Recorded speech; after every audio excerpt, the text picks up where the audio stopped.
വാർത്തകളിലേക്ക് വിശദമായി പോകുമ്പോൾ കേരളത്തിലെ രാഷ്ട്രീയത്തിലെ ഇപ്പോൾ ഏറ്റവും കൂടുതൽ ചർച്ചയായി നിൽക്കുന്നത് ഈ രാജ്ഭവനുമായി ബന്ധപ്പെട്ട ഭാരതാംബ വിവാദമാണ്. രാജ്ഭവനിൽ നടന്ന ഒരു ചടങ്ങിൽ വീണ്ടും ഭാരതാംബയുടെ ചിത്രം വെച്ചതോടെ ബഹിഷ്കരിച്ചിരിക്കുകയാണ് നമ്മുടെ വിദ്യാഭ്യാസ വകുപ്പ് മന്ത്രി വി ശിവൻകുട്ടി. സ്കൌട്ട് ആൻഡ് ഗൈഡിന്റെ പുരസ്കാര ചടങ്ങിലെത്തിയ ശേഷമാണ് മന്ത്രി ഈ പരിപാടി ബഹിഷ്കരിച്ചത്. ഗവർണർ വേദിയിലിരിക്കെ പരസ്യമായി പ്രതിഷേധം അറിയിച്ചുവെന്ന് മന്ത്രി വി ശിവൻകുട്ടി പിന്നീട് മാതൃഭൂമി ന്യൂസിനോട് പ്രതികരിച്ചു. ആദ്യം മന്ത്രിയുടെ വാക്കുകളിലേക്ക്. വേദിയിലേക്ക് ചെല്ലുമ്പോൾ തന്നെ അവിടെ RSSന്റെ പരിപാടികൾ ഉപയോഗിക്കുന്ന ഭാരതാംബ ചിത്രം തന്നെ അവിടെ ഉണ്ടായിരുന്നു. ആ ചിത്രത്തിന് മുന്നിലാണ് ചിത്രത്തിന്റെ മുന്നിലാണ് നിലവിളക്ക് കൊളുത്തിക്കൊണ്ട് നിൽക്കുന്ന ചടങ്ങാണ്. ഞാൻ അങ്ങോട്ടൊന്നും പോയില്ല. അപ്പോൾ ഈ വേദിയിൽ കയറിയില്ലേ മന്ത്രി? വേദിയിൽ കയറി ഞാൻ വേദിയിൽ കയറിയതും നിലവിളക്ക് കൊളുത്തി പൂർത്തീകരിച്ചു. ഞാൻ വേദിയിൽ കയറിയിരുന്നു. അദ്ദേഹം എനിക്ക് എന്നെ ഷേക്ക് ഹാൻഡ് ചെയ്തു. മന്ത്രി ഇതിന് മുമ്പാണ് പുഷ്പാർച്ചനയും ഈ വിളക്കുകൊളുത്തലൊക്കെ നടന്നത്. അപ്പോൾ ഈ ഭാരതാംബ ചിത്രത്തെ കുറിച്ച് അവിടെ വേദിയിൽ പ്രതികരിച്ചായിരുന്നു. എങ്ങനെ പ്രതികരിച്ചു? സാധാരണ ഏത് ചിത്രമാണ് ഇരിക്കുന്നത് എനിക്ക് മനസ്സിലാവുന്നില്ല.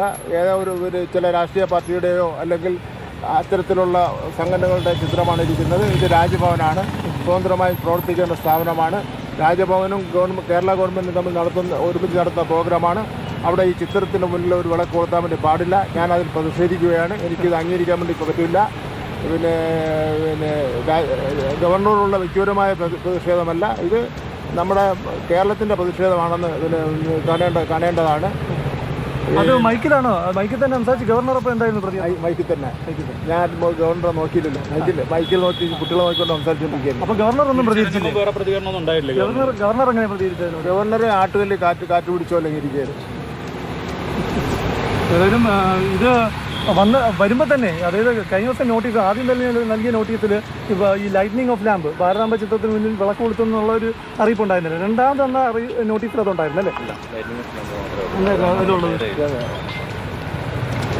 ലൈറ്റ്നിങ് ഓഫ് ലാമ്പ് എന്നുള്ളത് ഉണ്ടായിരുന്നു. അപ്പോൾ തന്നെ ഇവിടെ എത്തുമ്പോൾ തന്നെ ഭാരതാംബ ചിത്രത്തിൽ പുഷ്പാർച്ചന ഉണ്ടാകുമെന്ന് അറിഞ്ഞിരുന്നു? അറിയില്ല. ഇതൊന്നും ഒന്നും പറയുന്നില്ല. നമ്മൾ ആ ഇതിൽ കാണുന്ന ലൈറ്റിനിങ് ഓഫ് ലാമ്പ് ഇതിൽ കണ്ടുള്ളൂ. അതല്ല, ഭാരതാംബയുടെ ചിത്രത്തിന് മുന്നിലാണ് വിളക്ക് കൊടുത്തുന്നുണ്ടായിരുന്നെങ്കിൽ ഞാൻ പോയില്ലായിരുന്നു. ഇതൊരു സർക്കാരിൻ്റെ പരിപാടിയാണ്. അപ്പോൾ സംസ്ഥാന സർക്കാരിൻ്റെ പരിപാടിയിൽ ഇങ്ങനെ ഇന്നലെ മുഖ്യമന്ത്രി എല്ലാം പറഞ്ഞത് ഒരു ഭരണഘടനയ്ക്ക് അനുസൃതമായിട്ടുള്ള ചിഹ്നങ്ങൾ മാത്രമേ ഉണ്ടാകൂ എന്നുള്ളത്. അപ്പോൾ അതിന് വിരുദ്ധമായാണല്ലോ ഇപ്പോൾ ഇത് രാജ്ഭവൻ RSSന്റെ കേന്ദ്രമായി മാറിയിരിക്കുകയാണ്. ഇത് രണ്ടാമത്തെ പ്രാവശ്യമാണ് നടക്കുന്നത്. ആദ്യത്തെ പ്രാവശ്യം ഇതൊരു അബദ്ധത്തിൽ സംഭവിച്ചെന്ന് വേണമെങ്കിൽ ചിത്രീകരിക്കാം, അല്ലെങ്കിൽ പറയാം. പക്ഷേ ഈ വിവാദങ്ങളെല്ലാം ഉണ്ടായി ബഹുമാനപ്പെട്ട മുഖ്യമന്ത്രി കേരള ഗവൺമെൻറ്റിൻ്റെ നയം വ്യക്തമാക്കിയതിന് ശേഷവും RSSന്റെ ചിഹ്നമായിട്ടുള്ള ഭാരതാംബയുടെ ചിത്രത്തിന് മുന്നിൽ നിലവിളക്ക് കൊളുത്തി, ഇതൊരു ഔദ്യോഗിക പരിപാടിയിൽ നിലവിളക്ക് കൊളുത്തി ഇങ്ങനെ ആചരിച്ചത് വഴി അത് RSSന്റെ ഒരു കേന്ദ്രമാക്കി തന്നെ മാറ്റിയിരിക്കുകയാണ് ബഹുമാനപ്പെട്ട ഗവർണർ. ഈ രാജ്ഭവൻ അപ്പോൾ ഏറ്റുമുട്ടലിൻ്റെ പാതയിലേക്ക് തന്നെയാണോ പോകുന്നത്? എങ്ങനെ മനസ്സിലാവുന്നത്? ഏറ്റുമുട്ടലിൻ്റെ ആണല്ലോ ഇതിപ്പം കാണിച്ചിരിക്കുന്നത്. ഏറ്റുമുട്ടലിൻ്റെ പാതയിലാണെങ്കിലും കേരള ഗവൺമെൻറ്റിനെ സംബന്ധിച്ചിടത്തോളം കുഴപ്പമില്ല. കാരണം ജനങ്ങൾ തിരഞ്ഞെടുത്ത ഗവൺമെൻറ്റാണ് കേരള ഗവൺമെൻറ് എന്ന് പറഞ്ഞാൽ. ഇദ്ദേഹത്തിൻ്റെ പിൻഗാമിയായിട്ടുള്ള ഗവർണർ ഇതിനേക്കാൾ അപ്പുറമായിട്ടുള്ള പ്രശ്നങ്ങളാണല്ലോ ഇവിടെ കാണിച്ചത്. കേരള ഗവൺമെൻറ് ഒന്നും സംഭവിച്ചില്ലല്ലോ.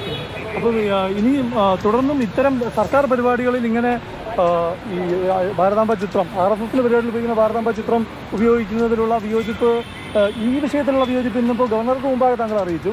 തുടർന്ന് അല്ലാതെ മുഖ്യമന്ത്രിയുടെ നേതൃത്വത്തിൽ അറിയിച്ചു. എങ്ങനെയാണ്?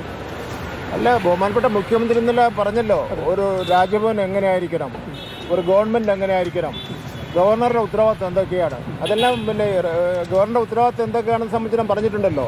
ഗവർണറുടെ ഉത്തരവാദിത്വം RSSന്റെ ചിഹ്നം കൊണ്ടുവച്ച് പിന്നെ രാജ്ഭവനിൽ വെച്ച് പൂജിക്കുക എന്നുള്ളതല്ലോ. അത് അദ്ദേഹം RSSന്റെ ഓഫീസിൽ കൊണ്ടുവച്ച് പൂജിക്കും. ഇറങ്ങി വരുന്ന അവസരത്തിൽ ഗവർണറെ തടയുകയോ അല്ലെങ്കിൽ വേറൊന്നും പറയുകയൊന്നും ചെയ്തില്ല. ഇല്ല, അവിടെ തടയാനും അടികൂടാനും നല്ലല്ലോ പോയത്.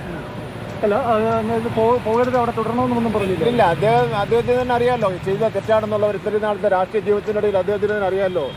ഒരു രാജ്ഭവനിൽ RSSന്റെ ചിഹ്നമെന്ന് നമ്മൾ എല്ലാവരും കരുതപ്പെടുന്ന ഭാരതാംബ എന്ന് പറഞ്ഞാൽ ഭാരതത്തെ ആയിരിക്കും ഞാൻ ഉദ്ദേശിച്ചുള്ളത്. അത് തന്നെ പിന്നെ യഥാർത്ഥ